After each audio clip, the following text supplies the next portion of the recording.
Good evening and welcome to the Candidate Forum, co-sponsored by the Cherokee County Chamber of Commerce and the Cherokee County Farm Bureau. We're glad that you're here tonight. If you're a long-time attendee to our candidate forums, Shirley and I were talking today that we've been co-sponsoring this event since 1992. We're just at a new venue this year, and we want to thank the Cagles family for having us to come here to their new venue, and we appreciate all of those that have made the time in their schedule tonight to be here as well. I'm Pam Carnes, and I serve as President and CEO of the Chamber. Our board chair is here, Brian Reynolds, who's the Director of Cherokee Recreation and Parks. Many of our volunteers are here, including our Governmental Affairs Council, that we appreciate being here to help us with registration and greeting. And so we want to, as an organization, thank you for being here, and we want to thank the Farm Bureau for allowing us to co-sponsor with them. William Grizzle is their president, and William is going to bring greetings tonight, and then I will come back and introduce the next portion of our program. Thank you, Pam. On behalf of Farm Bureau, we're happy to see everybody that's here tonight. And I got to say, thank goodness for that little rain that was south of us. It's not quite as hot as it was earlier. But we're happy to see everybody here. There's been a lot of meet and greet, and I've told some of the folks it's like herding cats getting y'all in here tonight. Since it's set up a little differently than it was last year, it's hard to get everybody in. But we're happy to have each of you here. This is kind of a preview for next year. So I hope you get to meet the candidates, talk with them. At this time, we'll turn it back over to who's doing the, yeah. Perfect. Okay. Thank you, William. We are fortunate tonight to have with us, as they have done many years for us, Boy Scout Troop 465. They are going to not only present the colors, yes, please, thank them. They're going to present the colors. They are going to lead the pledge to the flag, and then they will share the invocation as well.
And you may be seated. Has Taz Smith with Georgia Farm Bureau come in?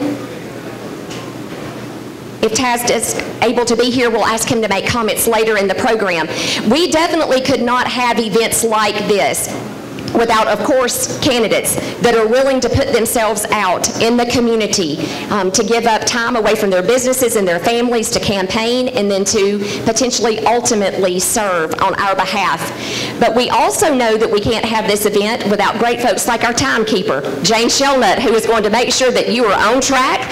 And Jane probably has one of the hardest jobs under this pavilion tonight. So Jane, thank you very much. She's a repeat offender, so she knows what this is like, and she was brave enough to come back. And our moderators, and we're pleased to have our faithful moderators that are back yet again. Rebecca Johnston is the managing editor of the Cherokee Tribune and the Cherokee Ledger News, and then Michael Searcy, Vice President with WLJA 101.1 FM and Enjoy Cherokee Magazine, and they are going to take care of us tonight and keep us on track with Jane's assistance. So Rebecca and Michael, thank you both for being here. I'll turn it over to you, and they are going to first introduce the elected officials that are here. They'll explain the rules or the protocol of the forum, and then we'll get started. Just take mine if they're ready. This y'all. I told them that you introduced the elected officials and they do the protocol. We appreciate everybody being here tonight, and especially those elected officials who, many of whom have traveled from all over the state to be here. We're very honored that they're here. As Pam said, I'm Rebecca Johnston, along with Michael Searcy. We'll be moderating this. The order that we're going to go in right now is that we're going to introduce all of the elected officials first. Then we're going to go over the rules for the candidates, and then we will begin to introduce the different candidates who are here, even if they are elected officials or if they are not. And those that are going to be coming up and speaking will call up here to the front so that they can have their chance to talk with you and answer your questions. And at this time, I'm going to introduce the state elected officials who are here this evening. I ask that they all stand and stay standing until the state officials are introduced, and that you please hold your applause, if possible, until the end. And the first one that we have here this evening is Lieutenant Governor Casey Cagle.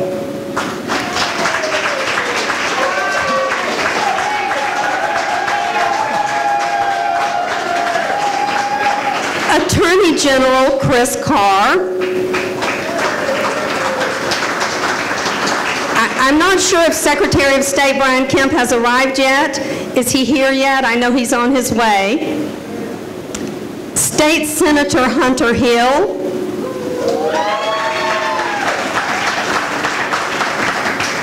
State Senator Brandon Beach. State Senator Michael Williams. State Senator Josh McCoon.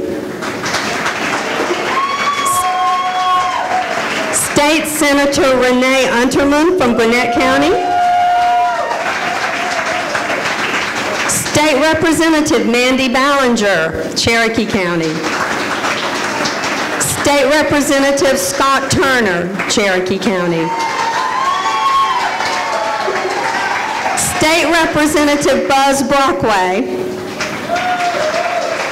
State Representative Jeff Duncan, and State Representative Sam Teasley. Have I missed any state officials? Thank you. Let's give these gentlemen and ladies a big round of applause for coming out here this evening and spending their time here with us. Thank you. Thank you, Rebecca. At this time, we're going to introduce our local elected officials, starting with Magistrate Judge James Drain III. Judge Drain, in the back. Probate Court Judge Keith Wood. State Court Judge Michelle Homeyer. Clerk of Courts Patty Baker. Cherokee County Commissioner Raymond Gunnan. Cherokee County Commissioner Steve West.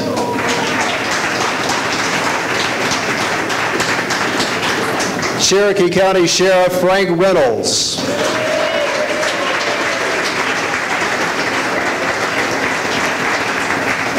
The Mayor of the City of Ball Ground, Mayor Rick Roberts.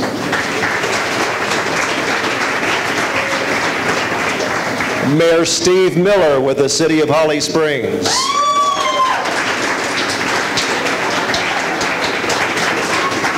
Mayor David Belle-Isle of the City of Alpharetta.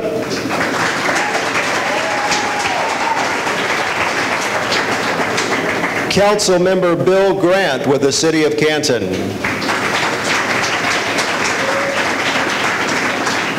Councilmember Sandy McGrew, the City of Canton. Councilmember John Rust with the City of Canton. City of Canton Councilmember Joellen Wilson.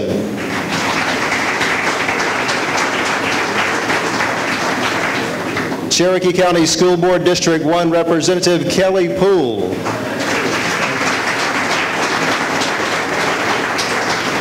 And Patsy Jordan, Cherokee County School Board District 2.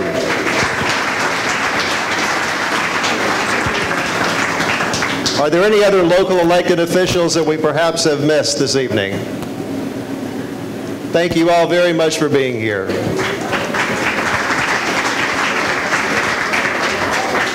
I believe we're going to have to advertise the City of Canton as having a public meeting here this evening because I think they have a quorum. Thank you guys all for being here. I'm going to go over the candidate forum rules right now so that we will know what they'll be doing once they get up here, and they'll know.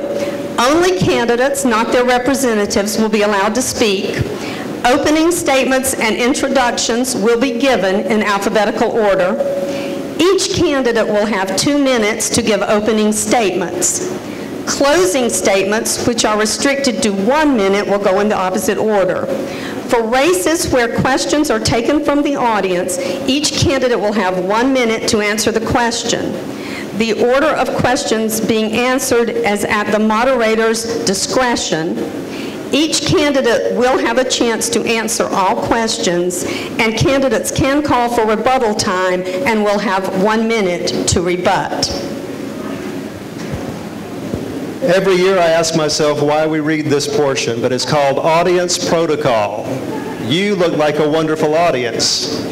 Let me go over the rules that we ask you to please abide by this evening. Please hold your applause until all comments have been concluded at the end of each race following closing statements. Questions for each race will be limited. The audience is asked to refrain from speaking out at any time during candidate comments. Those people standing outside the pavilion are asked to please keep their conversations to a minimum and at a low level. Thank you.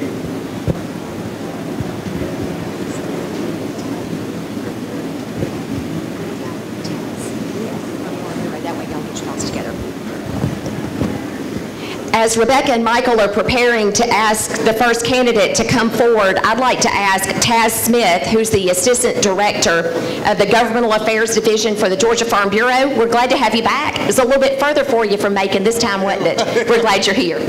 Thank you so much for allowing us to be here tonight, and we just want to thank you for the great turnout we had this evening here, and it's an honor for us at Georgia Farm Bureau to be a part of this. And on behalf of our president, Gerald Long, just want to thank you for the turnout tonight. And we're the largest organization in the state of agriculture. It's an honor for us to represent farmers across this state. So we'll go ahead and get started, and I just want to thank you for the opportunity for allowing us to be here. Thank you, Taz. All right, let's get started. Thank you very much. The candidates that have opposition will be asked to speak this evening for 2 minutes. Those who do not at this time have opposition are going to be introduced by race. The candidates from 2017 for the Canton City Council include Ward 2, Bill Grant. Bill, if you would stand, please. Canton City Council incumbent Ward 1 Representative Sandy McGrew. Ward 3 Representative John Rust. For the Woodstock City Council, we have a representative here this evening that does have announced opposition, Judy Davila. Judy, if you'd like to come up and have your 2 minutes, please.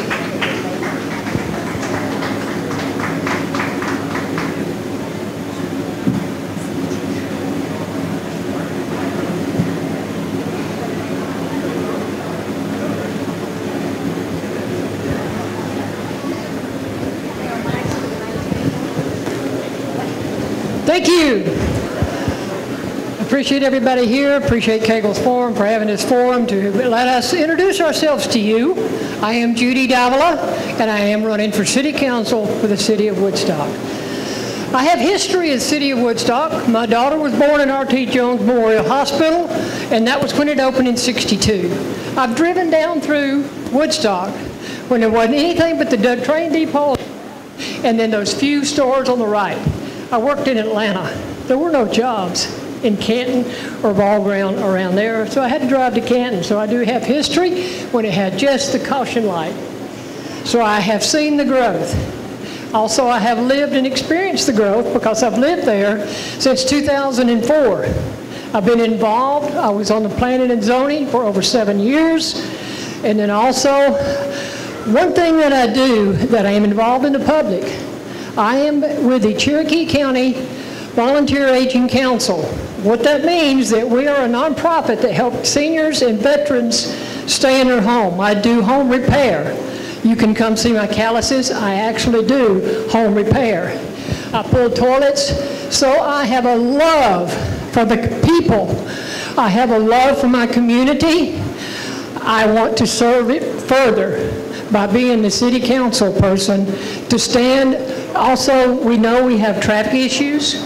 I want to see, instead of running traffic through Woodstock, to see about the possibility of running it around Woodstock, to maintain that hometown look and feel, and also to keep it safer for its veterans. Also, keeping in mind that one thing that I have been tagged, you can always find me. I am out in the public. I have affectionately been tagged with a hat lady. I do have a Harley. I do have to take it off and put my helmet on. So I appreciate your vote. If you don't live in the city of Woodstock, I'm sure that you do know someone. Please pick up that phone and encourage them to vote for Judy Dauber.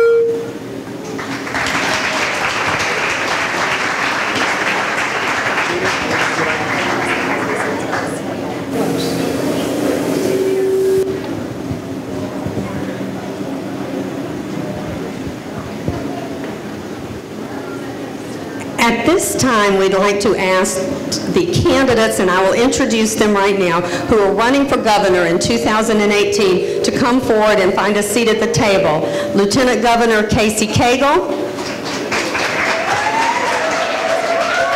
State Senator Hunter Hill, Secretary of State Brian Kemp, and State Senator Michael Williams.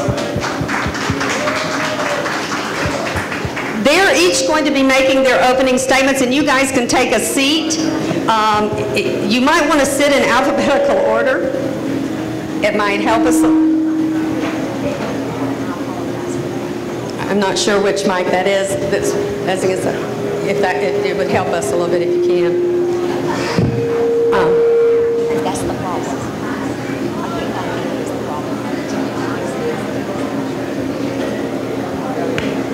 If you have a question that you'd like to ask any of these candidates, there is paper at the back of the room. I'm sorry about that.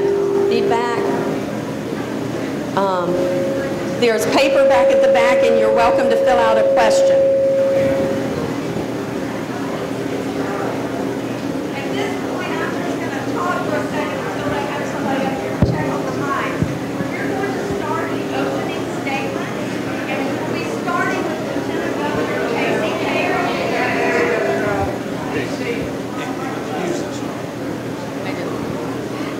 We're going to be starting with our opening statements at this time, and we're going to start with Lieutenant Governor Casey Cagle, and we'll move down alphabetically. Thank you.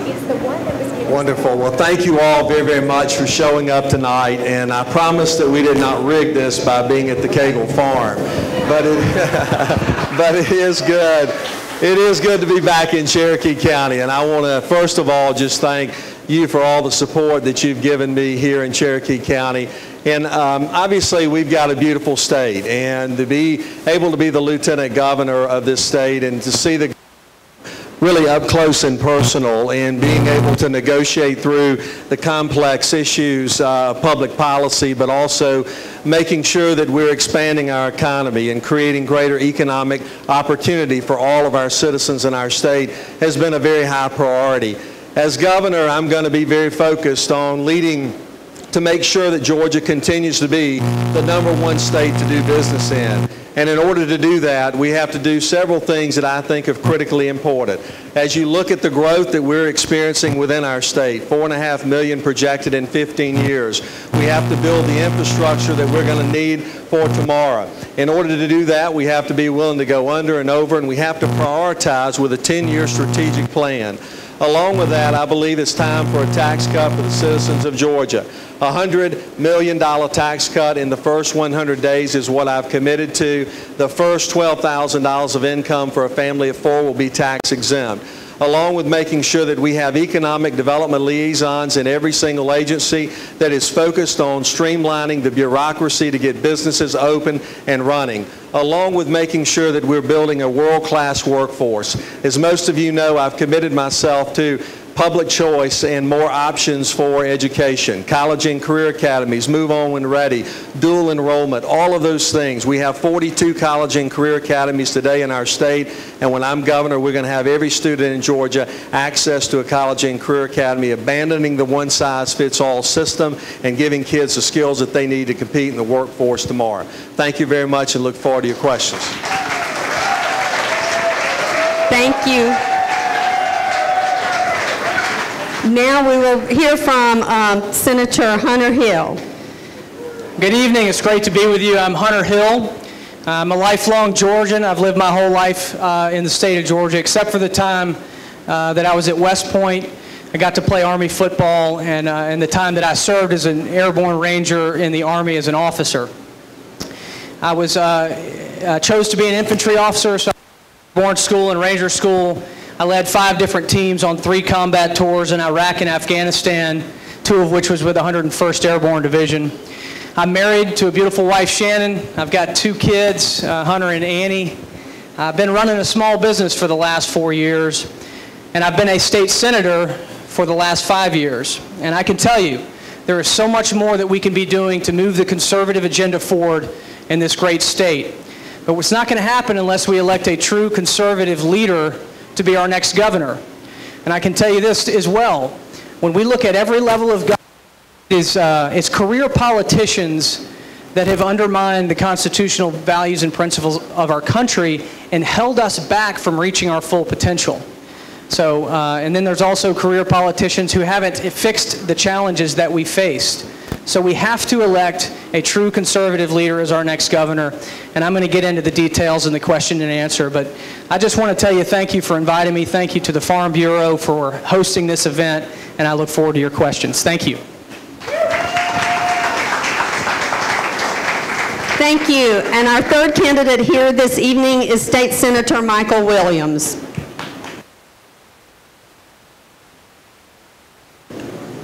My name is Michael Williams, and I first of all want to thank my wife, Virginia. I don't know where she's. Oh, there she is back there. She just had a baby about 4 weeks ago, and she is here with our newborn, Brindley. And I just want to tell you, sweetheart, thank you so much for being here.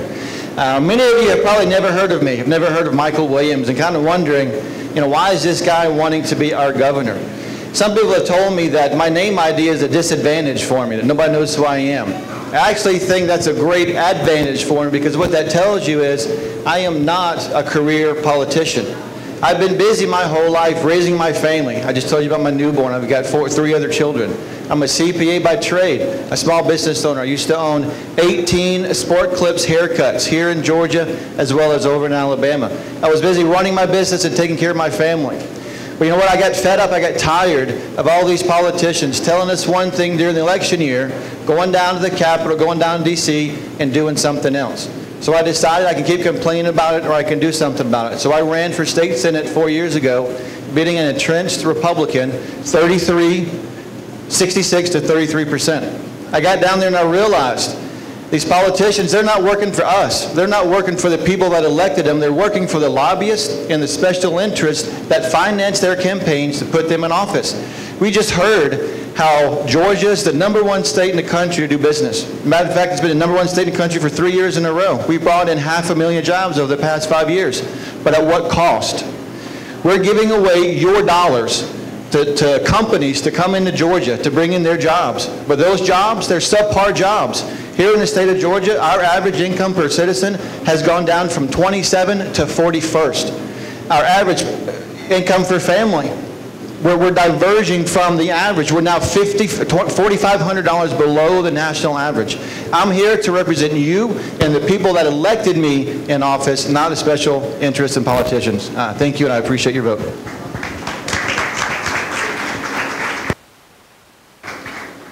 Right now, we don't have any questions that have been turned in for these candidates. Does anybody have a question that they would like to turn in? And if so, could you guys bring them forward?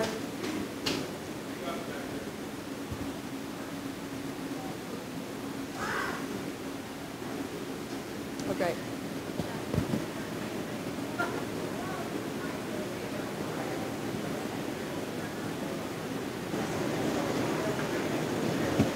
Both of these are actually for the Secretary of State's race. Does anyone have any questions that they would like to turn in? Oh, no. Okay. All right, here is one for the gubernatorial candidates. Let's see. We'll start with you, Senator Williams. Do you support the Convention of States, yes or no?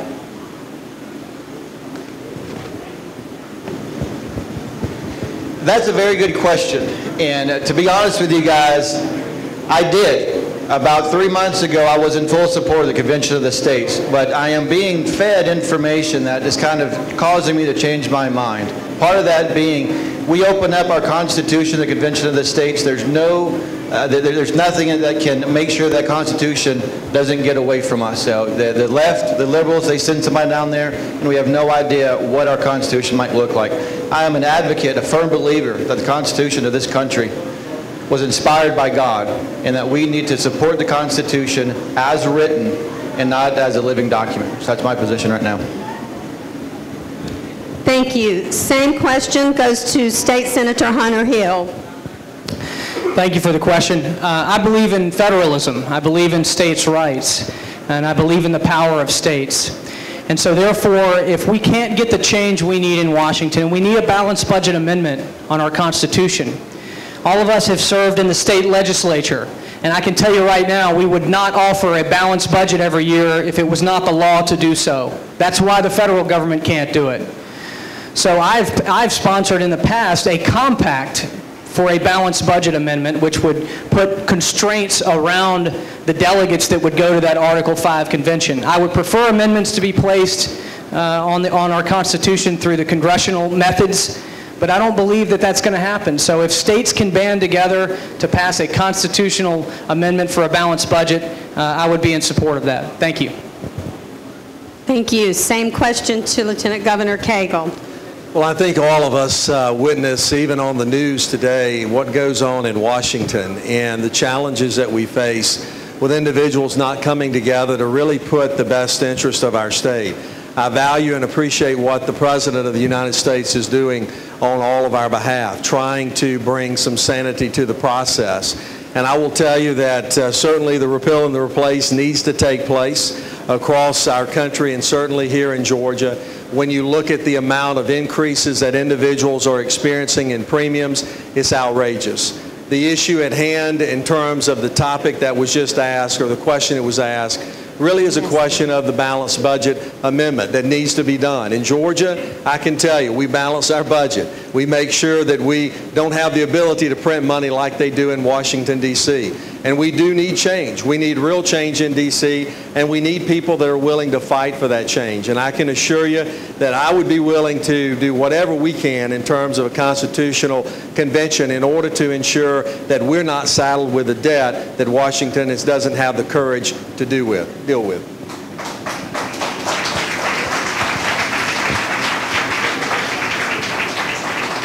Gentlemen, thank you very much. Another question for all of our gubernatorial candidates. And the question is this: are you for a fair, flat, or no income tax for the state of Georgia? We'll reverse the order. Lieutenant Governor Cagle, if you'd like to take your first shot there. Be delighted to. Thank you very much. Obviously, it's a huge issue when you particularly look in our neighboring states with Tennessee along with Florida. You see states that don't have an income tax, and then in Georgia, obviously, we do. What I can tell you is that as a state senator, I was very supportive, and I continue to be supportive long-term with a strategy to get us off of a state income tax and go more to a consumption-based taxation system.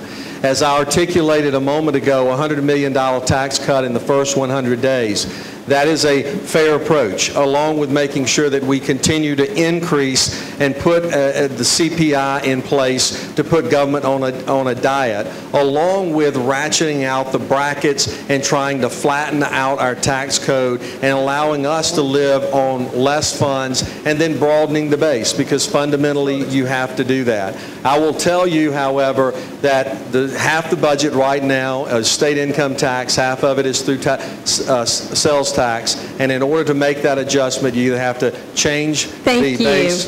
Yeah. Thank you. Same question. Yeah, thank you. I want to eliminate the income tax in Georgia. I campaigned on it as a state senator. I've led in the Senate Finance Committee to move initiatives forward to do that, but they don't make it through the process because the leaders of the state have been quite vocal in saying they don't want to lower the income tax. But it's something that we need for our businesses in North and South Georgia in particular. When their border towns are bordered up to Tennessee and Florida with no income tax, it hurts their ability to have meaningful economic development. If we're going to move Georgia forward and have it reach its full potential, we have to eliminate the income tax. Senator Williams.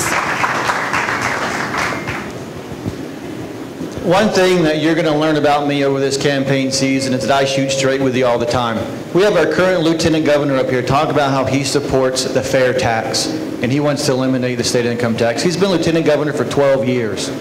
You just heard Hunter Hill say that he's been pushing that ever since he's been down there, but he hasn't been able to get it through because of leadership. That is why we don't have a fair tax. That is why we have the highest state income tax here in Georgia. Our budget has gone from $15 billion a year to $25 billion a year in the past 7 years. We have the money to eliminate our state income tax. We just don't have the political willpower to do that. As your governor, I will make sure we at least reduce, if not eliminate, that state income tax and move more towards a consumption-based tax. Thank you. Thank you. The next question will go first to Michael Williams.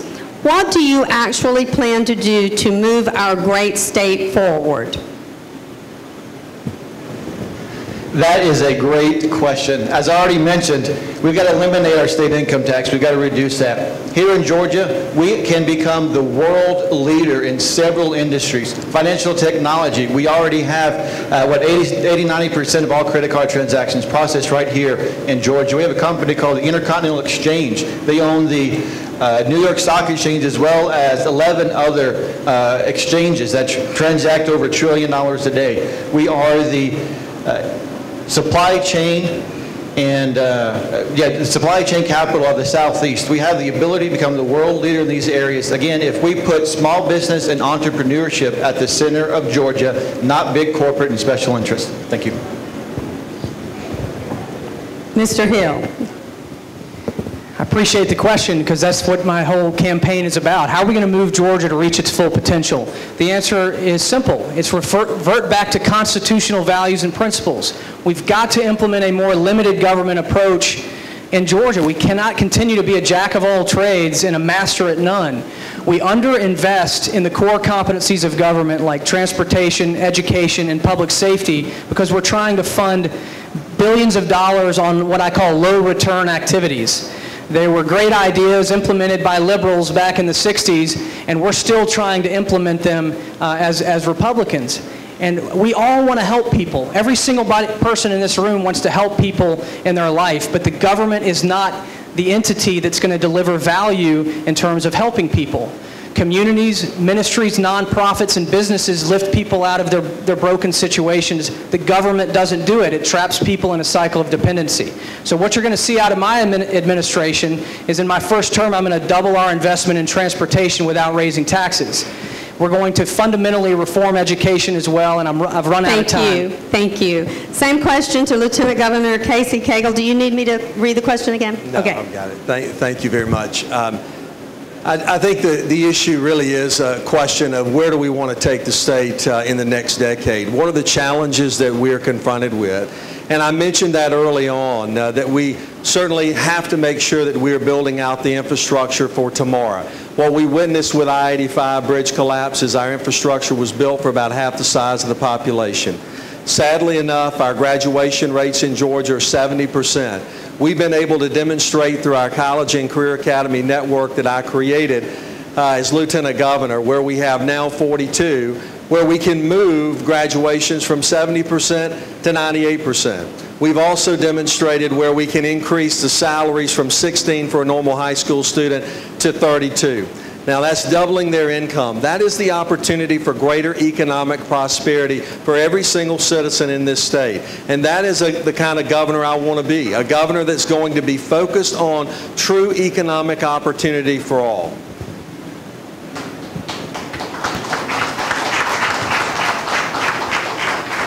Our next question, we'll start with Lieutenant Governor Casey Cagle. The question is this, gentlemen. Military retirees face an increasing health care cost. Are you in favor of eliminating state tax on retired veterans? Well, we have done a number of things already. We can continue, obviously, to do more for our veterans, which have served our country so diligently, and we value their contribution. There are many issues when you talk about health care that obviously needs to be addressed. The task force that I put in place in an effort to move forward our state in looking at ways in which we can approach waivers and other things or lower cost type solutions for health care. But our veterans, yes, we need to be able to certainly give them the kind of care in which they need. But we also need to allow those that are coming back more opportunities to get back into the workforce, which we've been able to be focused on with many of the bills that we have passed in the legislature to streamline the process. The veterans of our state deserve our honor. They deserve our best effort, and I can guarantee you that we'll always be there to fight for them. Senator Hill, same question. Thanks, sir. As a combat veteran, I've seen this face to face. When veterans come home and we're not doing a good enough job reintegrating them, giving them opportunities to be as excellent in their private life as they were in their service to our country. So there's two aspects. Number one, I want to make Georgia the #1 most veteran-friendly state in the country. And we're going to do that in a number of ways. But to answer the question directly, of course I want to eliminate the income tax in military retirement pay. But as I've said earlier, I want to eliminate everyone's income tax. And so that's the plan that we're going to push forward. But we have to be working with nonprofits. There's tons of incredible nonprofits out there that are delivering results for veterans in transitioning them out of their service and into meaningful employment so that they can reach their full potential once they're out of the military. And then, of course, our Department of Veterans Service does a great job connecting veterans to their benefits that are federally given.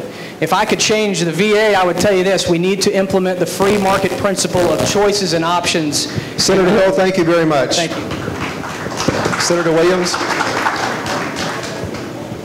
All right, let me just tell you, you've got to be an idiot if you're a Republican to not say you support eliminating the state income tax for veterans.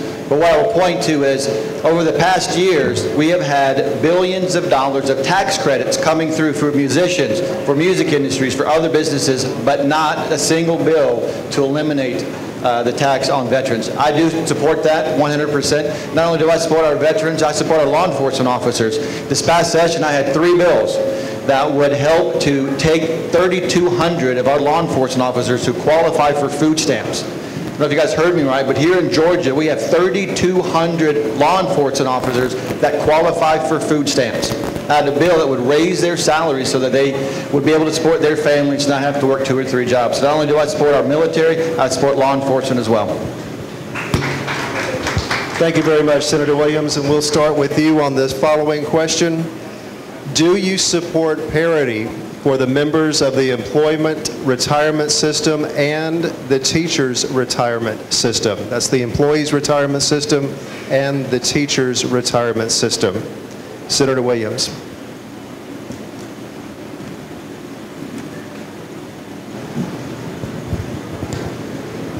Yes, I support parity for both the teacher's retirement system as well as the employee retirement system. Not only that, again, I'm a CPA. I actually enjoy reading budgets and financial statements. One of the things that I've been diving into is our retirement plan.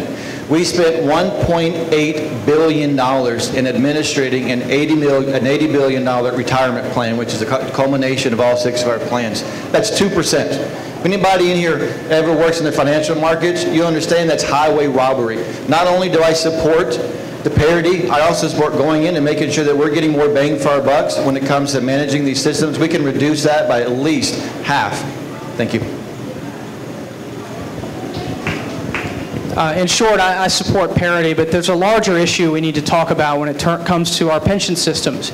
We've got to make sure we continue to shore them up and give teachers and our employees the resources that were promised to them. But we also need to think long-term about the future of our state, like so many businesses have across this country, and actually put competitive compensation opportunities on the table for our state employees and our teachers. Okay, because when you put all of the benefit of their compensation on the back end in terms of a retirement, that's not the best compensation model. We need to pay people more for the value that they're adding today and shift new teachers and new state employees, as we've already done, to more of a 401k package. But of course, for the folks that are already in the system, we've got to take care of those folks and commit to fulfilling our promises to them. But we've got to think like a business. We don't have an endless stream of resources in this state, number one. Number two, we also want to create excellence in the classroom and excellence in terms of the folks that we're hiring. Senator Hill, thank you very much. Lieutenant Governor Cagle. Well, this is what I support, being true to the commitments that we have made to both in state employees as well as our teacher retirement. That is one big issue because sadly enough, oftentimes there are those that want to raid the system that currently is there, utilizing those funds and not being good stewards and following through on the commitment by which we've made. As Lieutenant Governor and as Governor, I'll continue to make certain that in Georgia that we are going to honor those that have given their life and given their time and commitment and employment to both our state and certainly to our students in our state as well. Thank you. Next question, and we'll start this one with Senator Hill. In 1 minute, how do we fix our traffic issues? In 1 minute. I don't know that you're offering a fix, but here's what my commitment is to you. When the metropolitan Atlanta was growing in the 70s and all of Georgia was growing, transportation was 15% of the budget. But we keep funding all these low return activities in government, they're not delivering results, and now transportation is 5% of the state budget. In Florida, for example, it's 11. That's why I'm committing to you, we can double our investment in transportation in my first term without raising taxes. I only got 30 seconds. In terms of what projects are we going to invest in, is you bring the right people around the table, the traffic experts, the demographers, in terms of where is the growth going to occur, and then you invest in the best solutions. What we've lacked in the past is the willingness to invest in these solutions. And career politicians have basically said, we're going to keep funding the rest of the budget and we need to do a tax increase for transportation. I disagree with that. We just need to manage our money better and choose to invest in the core competency of government, which is transportation. Thank you. Senator Williams, question to you. All right, thank you. I don't know who designed the road systems in Georgia, back in the 1930s and 40s, but they made a fatal flaw whenever they designed it, because every single road here in Georgia leads to downtown Atlanta. And to me, the biggest barrier to rural Georgia, their economic growth, is the congestion that happens in Atlanta. What we have to do is create connectivity, not just with high-speed internet, but with actual roads that we can get those goods and services that are coming off of the ports out to the nation without having to go through Atlanta. Also, when you look at the success of the Hartsfield International Airport, one of the reasons that they became the world's busiest airport is when it was first designed, The runways were built for planes that did not exist. We have to think ahead. What new technologies are we going to use 15, 20 years from now that don't exist today, and start building that infrastructure so we'll be ahead of the curve instead of behind the curve. Thank you. Lieutenant Governor Cagle. Certainly on transportation, it is a function of prioritization. We do have additional money, and we actually made some strategic decisions. And in order to do that, using state resources, we can now save 30%, not having to comply with all the federal regulations that go on. And so we can stretch our dollars more. But it is about prioritization. We've got to make sure that we're putting the money where it's needed the most to have the greatest impact. We can't simply pave 4-lane roads going to nowhere and not enough traffic on it to beat down the grass on it. We've got to make sure that we put our resources in the areas that can move the needle in an effective way. I've said over and over again that we've got to be willing to go under, we've got to be willing to go over, we've got to be willing to go around if that's what's required. And it's a function of bringing all the state agencies together to give me a 10-year strategic plan that ranks every single road project from maintenance as well as congestion from the worst, and how do we make it to the very best. Thank you. Next question, and we'll start this with Senator Williams. Do you plan to raise taxes or fees during your term, and if so, which? I'd tell you right now, every single one of us is going to say no to that question. All right. Again, we've increased our budget from $15 billion to $25 billion. One of the first things I'm going to do when elected governor is to freeze that budget. As the revenue keeps coming in, our rainy day reserves is going to increase until we're triggered to have to actually give a refund. So my plan is not to raise taxes, not to take more money from you, but to actually give more money back to you by eliminating state income tax and increasing the economy here in Georgia. Thank you. Short answer, no. Obviously, I want to reform our tax code. I want to eliminate the income tax in Georgia. And we're going to have to have a consumption tax that's larger than it currently is so that we're not taxing incomes. But no, I'm not going to raise your overall tax burden. We're going to make it more competitive so that we can grow jobs and not tax people's income and capital and investments. So no on the fees. But again, the other thing I want to say is we've got to focus on a limited government approach where we're actually choosing to cut spending in certain areas so that we can invest in the higher return activities of government.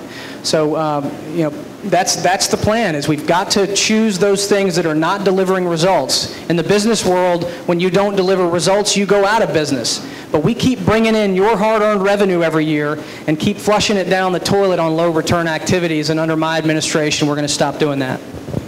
Thank you. Well, certainly, I'm not in favor of raising taxes. I'm on lower taxes, and I've been committed to that from the very start. But along with that, it is a function of budgeting where we prioritize our spending. We have to make strategic investments that are going to yield a greater return to the citizens of our state. Certainly doing the things that government cannot do, or that the private sector cannot do and government has to do. Those are the things like making sure that we reform public education, making sure that we allow our public safety officers to have the protection and the salaries by which they need long-term as well. Those are things that individuals can't necessarily do for themselves. But it's about making the strategic investment. When we look at the money that we spend on education, that's half of the state budget. Then you throw on top of that Medicaid, then that's roughly about 75% of the budget right there. Those are things that you really can't move the needle on. But we've got to make sure that in that investment we have a greater return to where we have greater focus on making sure that graduation rates are high and moving people off of entitlement system and into a system of work. Thank you. Our next question, we're going to start with Senator Williams. The question for the gubernatorial candidates: will you support the Good Government Accountability Act, sunsetting departments and commissions?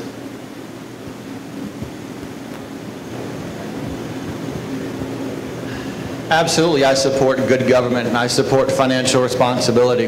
Again, one of the things that I've enjoyed as being a state senator is I've been able to dive into the budgets. There's a report out there called the Single Audit Report, And what it does is it lists out the internal control environment that exists here in Georgia. And one of the things that I found out in reading this was that we fail miserably. Not just a little bit, but if this internal audit report would have been presented or given to a publicly traded company, there would be people that would be fired immediately. I'm not talking about accounts payable clerk. I'm talking about CEOs and CFO level people before the report came out as a mitigating factor.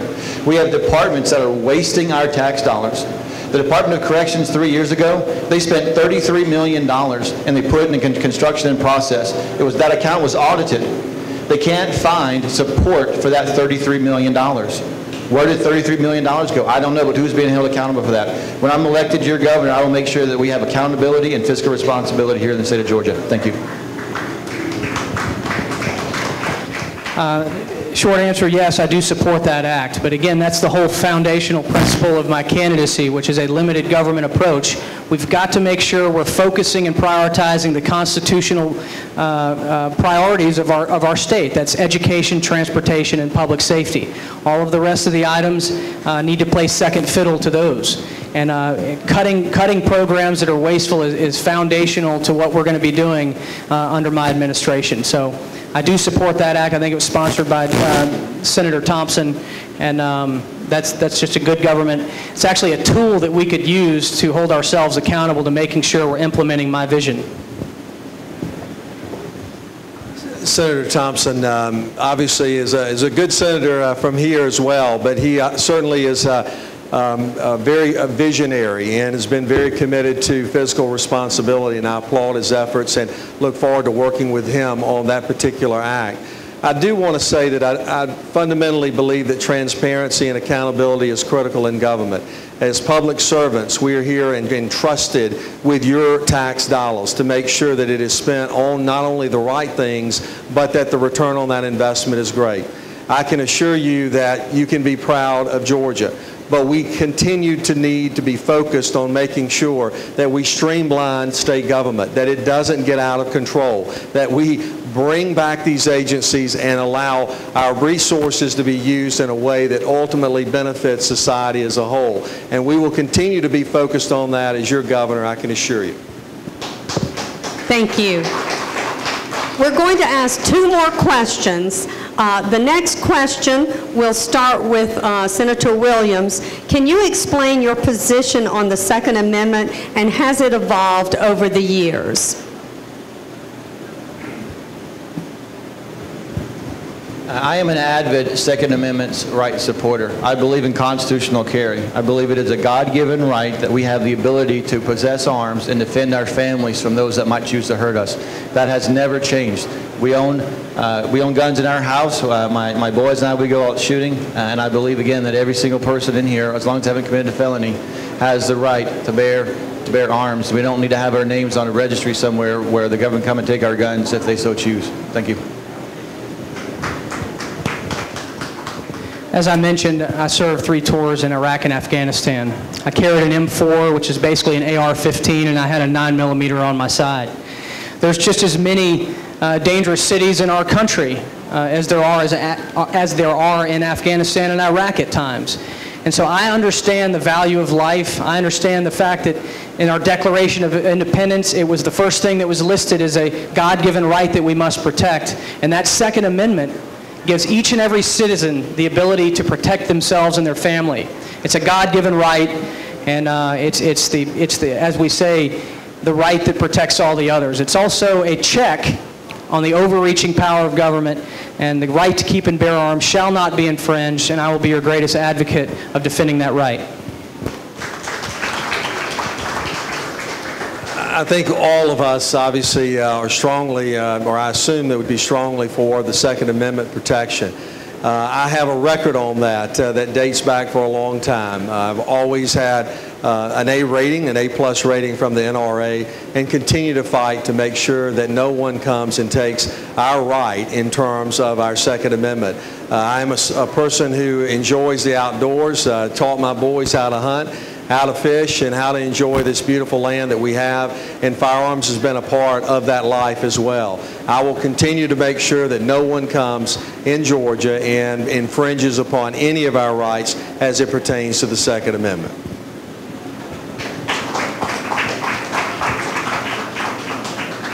thank you very much. And Lieutenant Governor, we'll start with you on our final question this evening. And this question will tie in somewhat with your closing remarks. But why do you believe that you are the best choice for governor based on your experience, your skills, and your results? Well, I do think that that's a great question, and I think the thing that each one of you, along with people of Georgia, will have posed before them is who is going to be best prepared to run a $22+ billion enterprise, who has the experience, who has the business background, and who has seen the office up close and personal. And obviously being a proven, consistent, conservative leader.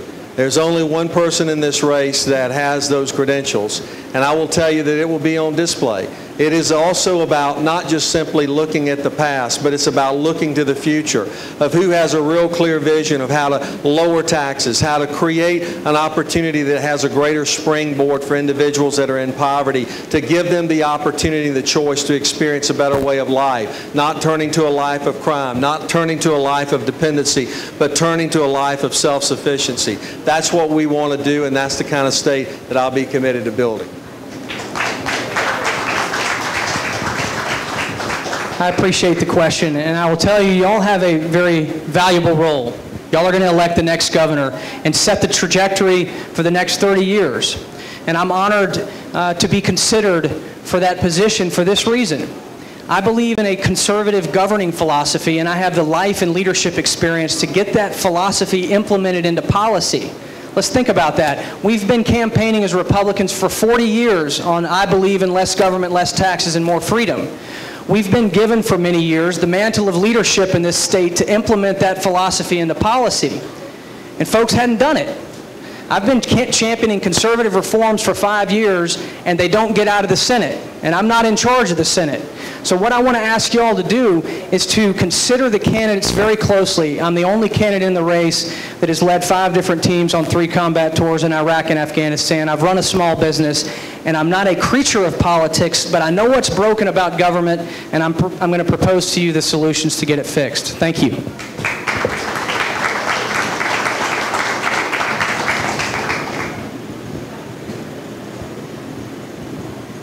I think the answer to that question falls in the understanding of whose money is your tax dollars.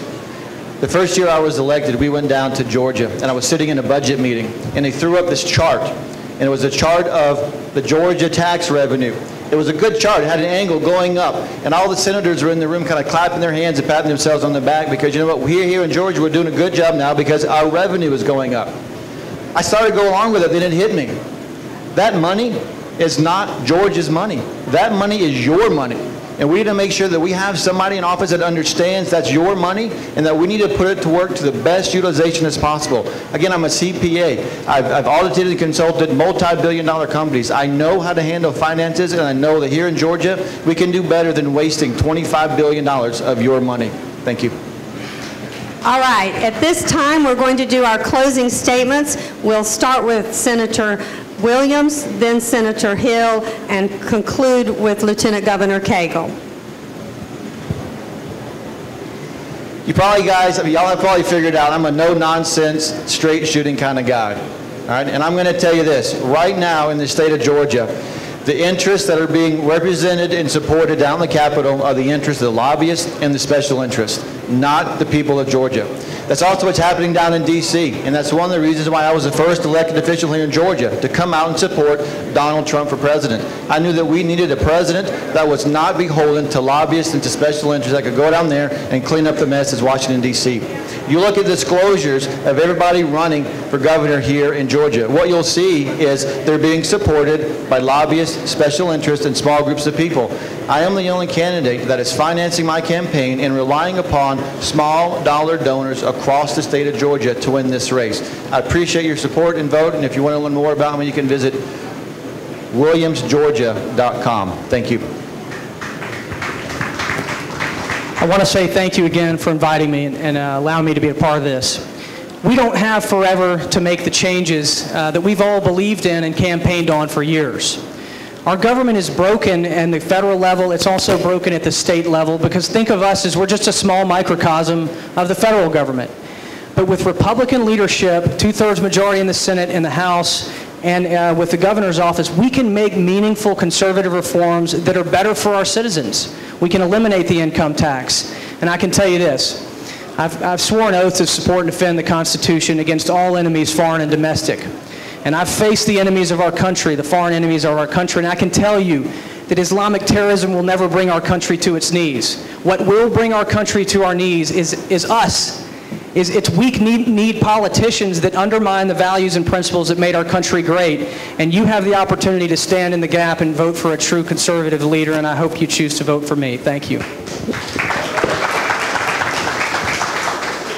Well, thanks again for everyone coming out tonight. And again, it's good to be back in Cherokee County. And I just really want to close with this. I was raised by a single mom. I attended 8 different elementary schools by the time I reached the 6th grade. Many of those years I spent in a small trailer with my mom, and I have vivid memories of walking in and seeing her kneel beside her bed praying for me to Almighty God and making sure that she was making a tremendous sacrifice. I can assure you that all of us in this room have had people that have made that same kind of sacrifice for us. When you look at our state today, you see 25% of the kids that are living in poverty, 40 counties that 40+% are living in poverty. They need someone who's going to stand in the gap and fight for them to give them a better opportunity for a brighter future. I know what that's like. I've been there, and I can promise you we're going to make sure that they have great paying jobs here in this state and an education that will be the great equalizer. Thank you all very, very much. Thank you to these candidates. Let's give them all a big round of applause.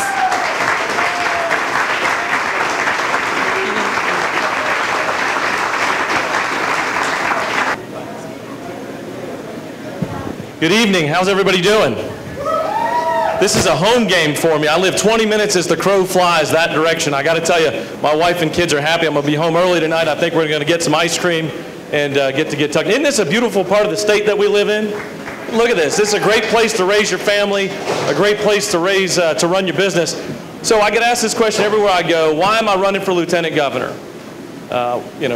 You've got 3 great boys. You're married to the girl you took to your high school prom. You're in the sweet spot of your business career. So why are you going to sacrifice so much to run for lieutenant governor? And honestly, I just think we can do it better. Like many of you, in the last 5 years I've been in the General Assembly, I think there's a better way to do it. And I want to invest my life and I want to invest my career into making that happen. I'm thankful to be in this spot. I've traveled the state. I've gotten to meet folks and tell my story and listen to their questions and concerns. And I got to tell you, the folks inside the inner circle are worried about 2 things. They're worried that I don't have a long enough political resume, and they're worried that I vote no too often. I got to tell you, I've met with thousands and thousands of people across Georgia, and they're not worried about my long, short political resume. They see the fact that I'm bold, I've got big ideas, and I want to push forward. I've got a lot of good ideas. I've come up with 3 big ideas, which is why I'm here in my 5 years in the General Assembly.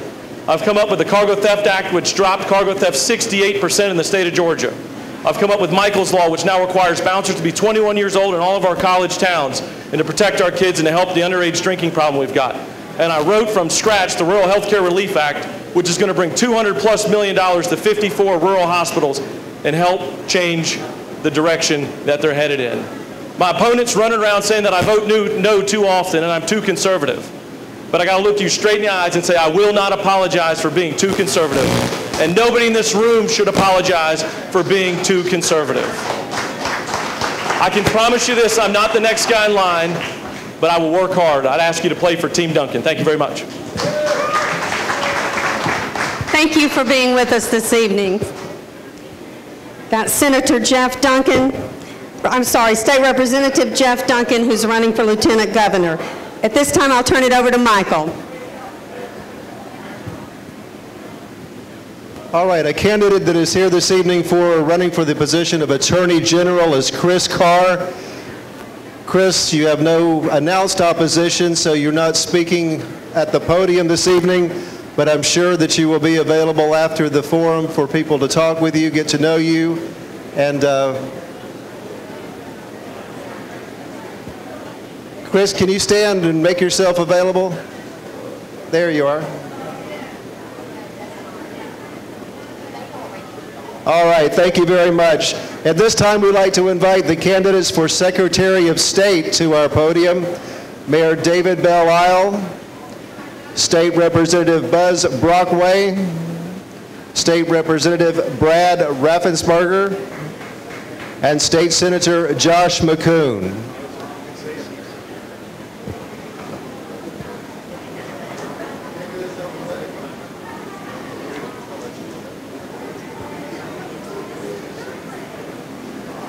Gentlemen, if you don't mind, if you could sit in alphabetical order, that would help us out tremendously. And you will be given your 2 minutes for your opening statements. Remind the audience if there are any questions for the candidates, if you make sure those get to our table, we will be glad to ask those as well. Ladies and gentlemen in the audience, if you could please keep your conversations to a minimum and turn your attention to our podium as we begin at this time with Mayor David Belle Isle. Mayor, you'll have 2 minutes for your opening statement. Perfect. Well, great. Well, good evening. I'm David Belle Isle. I am a 20-year husband to an amazing wife. She's actually right here. I'm a father to a middle schooler and a high schooler, which makes me a ballerina dad and a Boy Scout dad. I'm a sixth-generation Georgian and a product of Gainesville, Georgia, the poultry capital of the world. I'm a pro-life, free-market conservative. I'm a proud graduate of the University of Georgia with an MBA from Georgia State University. I am an attorney and business owner, and I'm also an 18-year member of North Point Community Church, frequent small group leader, and Rotarian. And then when I'm not doing those things, I'm a runner, I'm an amateur carpenter, and I'm a wannabe barbecue pitmaster.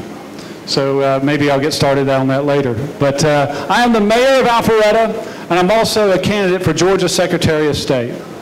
So here's the question I have for you. Have you ever seen a circumstance, have you ever heard a story, have you ever witnessed an event, and the thought on your mind is that should not be, that ought not be? Well, that's the question that got me into the whole public service business in the first place as mayor of Alpharetta. And as I look out across the state of Georgia, I see a tremendous state with a lot of successes, but I also see some things that bother me, and maybe they bother you as well. For one, in terms of our election security, the trust in Georgia to some degree has been eroded because we're facing not only cyber attacks but also legal attacks. We have investment regulation that is crimping and cramping the environment or the opportunity to invest in our Georgia startup environment. And then we also have the lack of opportunity outside Metro Atlanta is actually holding the entire state back. Now, the question is, what do we do about it? How do we get there? And that's what I'll be answering in the questions that are coming. David Belle Isle, Georgia Secretary of State candidate, Mayor of Alpharetta. Mr. Mayor, thank you very much. Up next, we have State Representative Buzz Brockway with your 2 minutes. Buzz? Thank you. Thank you very much. First of all, I want to thank the Farm Bureau and the Chamber of Commerce for putting this event on, and also want to thank all of you for being here, taking time out of your busy schedule to come here and to listen to candidates like me who aspire to important offices in our state. And I want to thank you for doing that. It speaks a lot to how much you care about this state. Now, a Secretary of State is a very important role. It's a very important job. It's something that touches every Georgian. If you hold a license, if you have a company that wants to offer investments, if you're involved in a charity, and most of all, if you vote. Now, elections are where we touch our government. That's where we express our will to our government. And right now, there's a serious lack of trust in our election system. And that's something that I think we're going to have to address. Now, there's a lot of things that we'll be talking about, a lot of issues that we can hit on. But one thing I want to mention to you, you know, I'm a pretty nerdy, geeky guy. I went to Georgia Tech. I studied management science, where we sit around and talk about how to make systems more efficient. And that's what I've done in my life and a lot of my professional career working in manufacturing before my wife and I started our own business. And You know, the Secretary of State's office is a pretty nerdy, geeky position. It processes new business, creation of new businesses. It oversees the elections. It helps people obtain a professional license. So that's a pretty nerdy, geeky thing to do. And so I think that what we need in this position is somebody who's willing to dig into each of these systems and work hard to make them more efficient. It's just not enough for this state to be simply the best state to do business in. We also have to be the easiest, and we need to have the best election system in this country. And I look forward to talking with you as the questions come more about these issues. Thank you very much. Thank you very much. Next, we have State Senator Josh McCoon.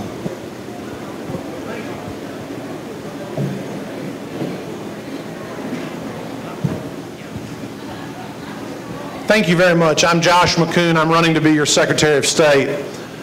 Really boils down to two things. I want Georgia to be the fastest state in the nation for someone to get a job, and the hardest state in the nation for someone to cast an illegal vote. That's why I'm running for Secretary of State. Talk about the jobs for a moment.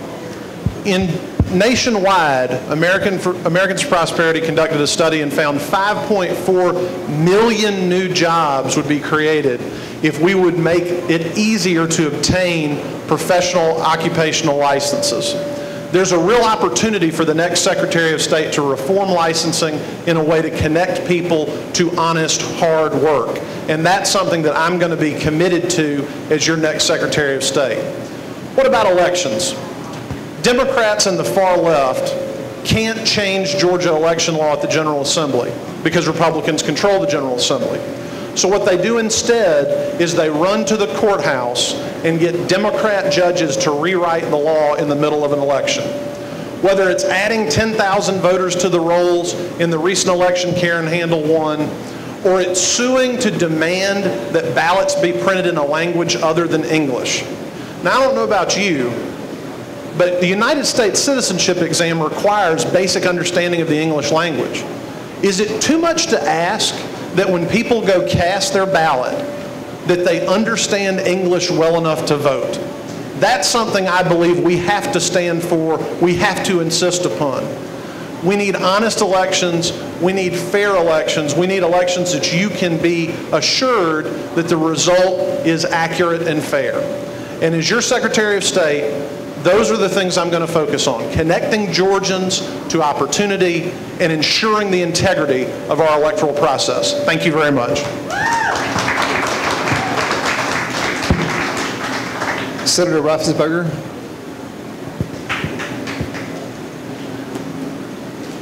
Hi, my name is Brad Raffensperger. Currently, I'm a state representative. Before that, I was down in Johns Creek, and I was on city council for 3 years. If you look at my 6 years of holding elected office, you'll see that I really care about a core group of issues, which includes taxpayers, small business owners, life, and the Second Amendment. When I was on city council, I proposed a $2 million fully paid for tax cut. When I was down at the State House, we increased the homestead exemption. We passed it in the House for homestead exemption by $30,000 for homeowners in Fulton County. I'm a business owner.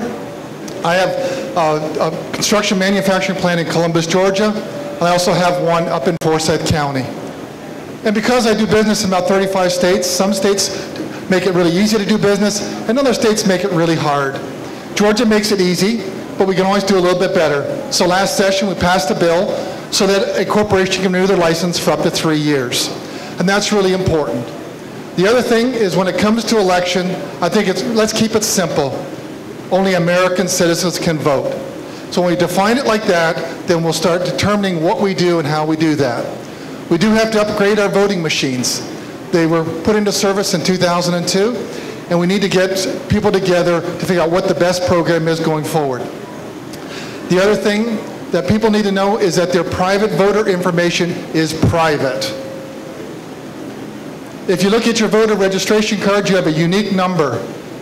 And because you have a unique number, it means once you've been registered to vote, the government doesn't need to keep your Social Security number. I don't want to keep your Social Security number because in this day of constant hacking, I don't think we can ever secure it 100%. My name is Brad Raffensperger, and I'm running for Secretary of State, and I'm asking for your vote. Thank you.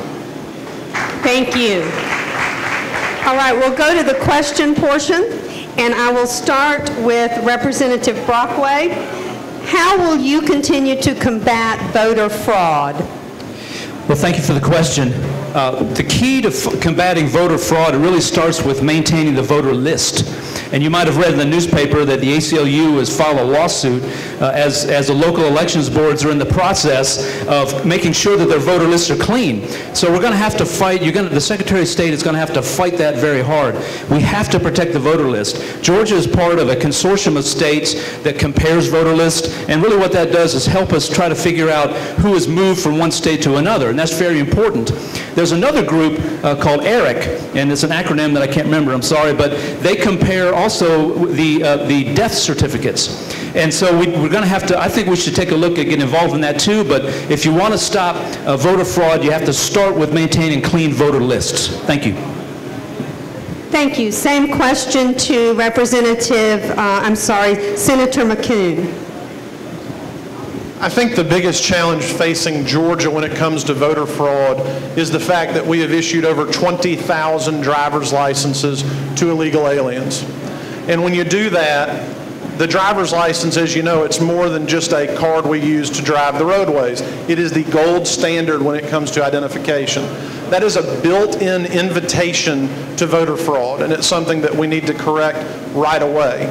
We obviously also need to work on our absentee ballot process. I know in my home county of Muskogee County, we see it every year. These flood of absentee ballot applications. In one instance, we had an employee of a nursing home bring 19 absentee ballots down to the elections office, and but for the Republican member of our Board of Elections catching that person trying to cast ballots for people who are catatonic in a nursing home, those votes would have been counted. So we've got to work on tightening up the absentee ballot process and do something about these driver's licenses that have been issued to illegal aliens. Same question to Representative Raffensperger. Last session, we had a bill that would require a person, if they were a non-citizen, and that would be put on their license.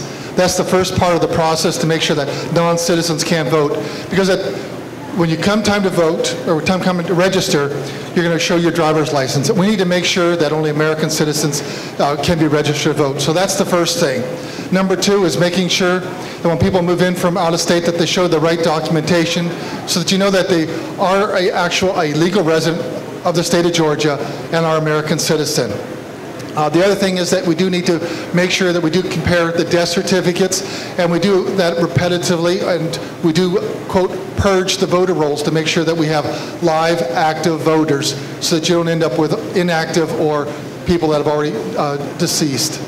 There's several other things that we need to do, and that's to start off. Thank you. And Mayor Belle-Isle. Well, the first thing we do internally is follow through with bringing the voter database from Kennesaw State into the Secretary of State's office. Previously, the management of that information was handled by that third party, and the buck does need to stop at the Secretary of State. At the same time, I work with a lot of technology companies in the city of Alpharetta, and database security, cybersecurity is incredibly important in every area of business and every area of free enterprise that needs to be just as important with respect to the public sector. And then as we go forward, what we need to be working towards in that next generation of machines is a hybrid technology and paper system where you submit a card into that machine, you vote like you normally do, it prints out, you have an opportunity to verify it with your own eyes, you put it in an optical scan, and that is stored. And if there's an issue on the electronic side, you can actually go back and do a run-through on those paper ballots. And I think that's the way that not only is the most secure, but provides the most peace of mind and trust for the Georgians and people of the state of Georgia. Thank you. Thank you very much. This next question, we're going to start with Senator Josh McCoon. The question for you candidates, do you believe that the state of Georgia needs to replace the die-bulb voting machines? Why or why not? Well, I think the answer to that question is yes. It's a matter of when and with what. As has been said, I think earlier, these machines, depending on what jurisdiction you're in, are at or beyond their usable life cycle. I think we ought to take a look at the experience Maryland's had. They had electronic voting machines. They originally had optical scan machines, and they made the decision to go back to optical scan machines. Optical scan machines give you a paper ballot, so you have a paper record. Optical scan machines will be less expensive to purchase than a new generation of electronic machines with some kind of paper audit trail. Yes, they need to be replaced, and I think that we need to look strongly at replacing them with optical scan machines. Absolutely. The voting machines were put into place by Kathy Cox in 2002, and that's 15 years ago. Just a few weeks ago, we celebrated the 10-year anniversary of the iPhone, and now we're up to iPhone 7, and I think iPhone 8 is coming out in a few weeks.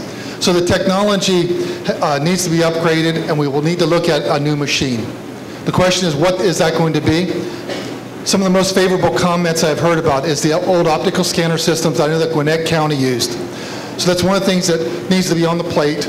We need to bring people together, the people that are going to pay for it or fund it, the legislators, local county election boards, and other technology experts. But yes, we need to have new voting machines, and that's a big ask that we need to do for the upcoming election in 2020, 2022. Thank you.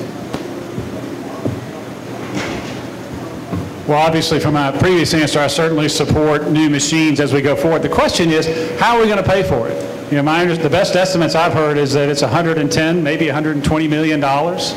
And as Mayor of Alpharetta, when we take on a large capital project, we don't try to bite it all off in one bite. It is something that needs to be done for the protection of Georgians, for the security in our votes. But we need to start lobbying and asking the legislature now to start putting that in bite-sized chunks so that we can be ready to replace those machines as we can. I think $110 million or $120 million out of one state budget is a lot. We need to start planning and advocating that right away. I think we're all in agreement that these machines need to be replaced. In my conversations with folks in the Secretary of State's office, it reaches critical mass in about 2024. So we've got some time.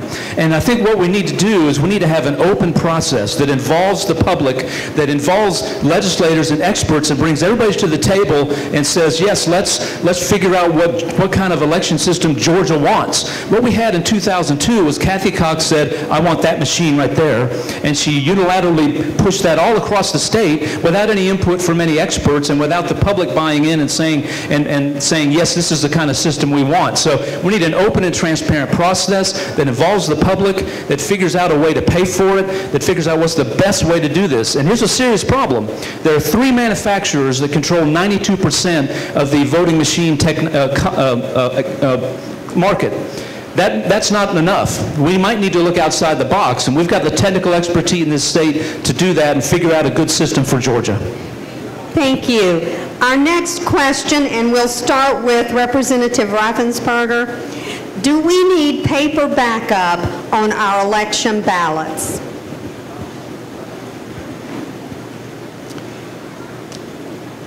I guess that is a decision we need to make when we really dig into it. I never felt comfortable not having any verifiable backup trail. Does it need to be paper? Is there another way of doing it? Is there another technology out there? But if you ask me today, I would say yes. I can't think of anything else other than good old-fashioned paper. It works so well that we stopped doing it. Thank you. Thank you. This is our last question. It will now go to Mayor Belle-Isle. Thought you were going to give me a new question. Sorry. Yes, I mean, here's the thing with there's security and there's perceived security, and both are important. Obviously, the most important thing is to make sure that we have good security and our votes are valid and that there's no fraud and no cyber issues there. But then there's also perceived security, which is also incredibly valuable. The people of Georgia need to know and feel confident that their vote has been counted just the way they cast it. And so, yes, I think when you have that system I explained that prints out that ballot, you have an opportunity to view that with your own eyes, and then you submit it in a container that is stored securely. And then if there's an anomaly, if there's a reason for a recount, if there's something that casts that doubt on the electronic version of that vote, you've got it right there. You can rescan it. Someone can look at it with their own eyes, and that gives that sense of perceived security in addition to actual security. Thank you. Representative Brockway. Thank you very much. Thank you for the question. And I believe we do need paper verification. In fact, I co-sponsored a bill that Cherokee's own Scott Turner introduced to call for that, just exactly that. But we need to understand that as we move forward and as we figure out what sort of machines that Georgia needs, we need to make sure that we're not on the cutting edge. And what I mean by that is this. When you're out on the cutting edge, then hackers and so forth try to figure out ways to break into that system and hurt it.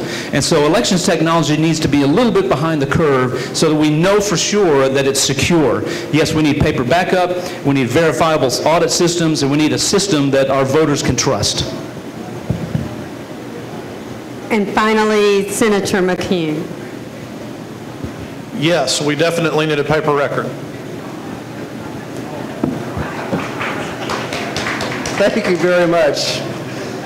It is time now for the closing statements for our candidates for Georgia's Secretary of State. We'll reverse the order for 60 seconds, 1 minute. Representative Brad Rossenberger.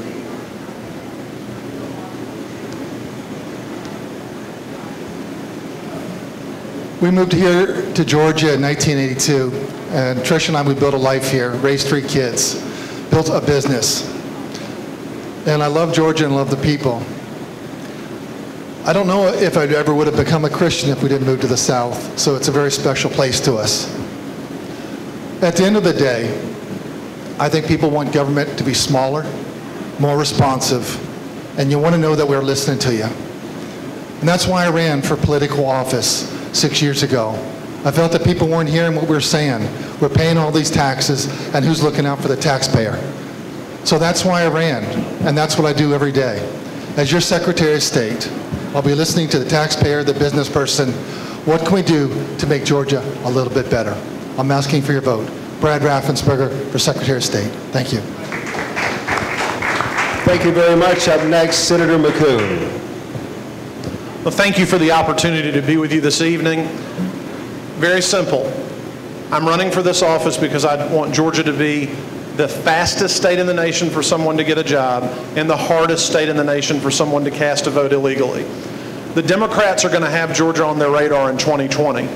Look at how much money they spent, $30 million to try to steal a congressional election. Imagine what they're going to do when the presidency's on the line. You need a Secretary of State who's going to fight and who will not fold under pressure from the left.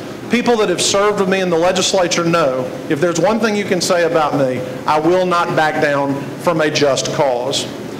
I hope you'll join our campaign. We're running a true grassroots campaign everywhere, including here in Cherokee County.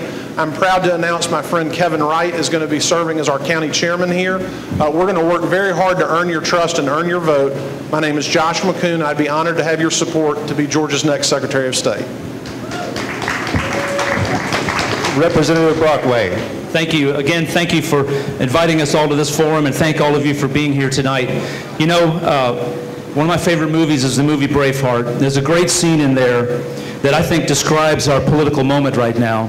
It's where William Wallace looks at the Scottish nobles and he says, you think that the people exist to provide you with a position, but I think that your position exists to provide those people with freedom. And that's how I've always tried to approach things. I believe that the office of Secretary of State was created to guard our elections and provide a touch point for everybody in our society to be involved and express their political will, to make sure that people can pursue whatever profession they want through professional license. And most of all, and if I'm Secretary of State, I'll get up every day and I'll fight for this. I'll fight for your freedom to pursue your version of the American dream through the political process and through licensing and those sorts of things. And that's incredibly important, and I ask for your vote. My name is Buzz Brockway. Thank you. Mayor Belle Isle. One of the great things about mayors is that they know how to run the ship, but they also know how to plan the trip. And we're not about just making Georgia just a little bit better or making an office run just a little bit more efficient or making elections just a little bit more secure. I think there's a tremendous opportunity to do what mayors do, which is lead leaders to make a better Georgia. I think there's an opportunity to grow jobs by reducing the regulations that are affecting our business startup community. I think we can deliver a better future for all of Georgia by delivering what I call, and I'll have to explain it later, the tools of opportunity to rural Georgia and beyond. This is a leadership platform to make Georgia a whole lot better, not just a little better, and to make a difference, not a point. David Belle-Isle, Mayor of Alpharetta, candidate for Secretary of State. Gentlemen, thank you very much. Our candidates for Secretary of State for the state of Georgia. At this time, we'd like to call our final candidate for this evening, the candidate for Senate District 56, Patrick Thompson, with 2 minutes of remarks. Patrick. Thank you. One of these. We live. Good evening, all. So there's a lot of people I've seen here tonight that I can work with. My name is Patrick Thompson, running for Senate 56. I'm running for public servant. One of the reasons I'm running is I have seen really a lack of public service in what we have offered so far. I don't see new ideas, I don't see new solutions. I see the same old things happening, and one of those reasons is because of lobbies. All of our Senate and the agenda that they have is for lobbies. I come from coal country. I come from West Virginia, where there are no jobs, and you had to find something to do. I watched my father and my mother leave that area and transition and grow. My father looked from the bottom of the coal mine up to the top of the skies and said, I'm going to fly that plane. I watched him take off on a career that lifted him out of that hole, literally. I followed his career, both of them, big service people. I've followed them. I've been in service the last 20 years as a scoutmaster. I've had 80 Eagle Scouts. Hey, I'm tied to this area. I'm tied to the number of, building a new business and building new people. I've been in IT and technology with the top companies. I've been a public school teacher. My wife teaches public school. She's a special ed teacher. My sons are both Eagle Scouts. One's a Marine, the other one's a police detective. So we're a family of servants. We know what it's like. That's the kind of thing I want to bring to this office. So there are 3 things that I've heard over and over again from people. And I heard some of that in the agenda so far, but some of it I haven't heard. Number 1 is, people said, I would like to have transportation solutions for this area. We need smart growth. We're getting completely hemmed in. That ties to our quality of growth. People come here for quality of growth. We're leaving behind our quality of life if we don't have good transportation. There's no reason why not to invest in a train. We need trains coming up both sides of the interstate. Number 2, we need to expand Medicaid. People need health care. Number 3, we need to reinvest. Thank you, Candidate Thompson. Reinvest in our public schools. Thank you. Thank you. Thank you so much.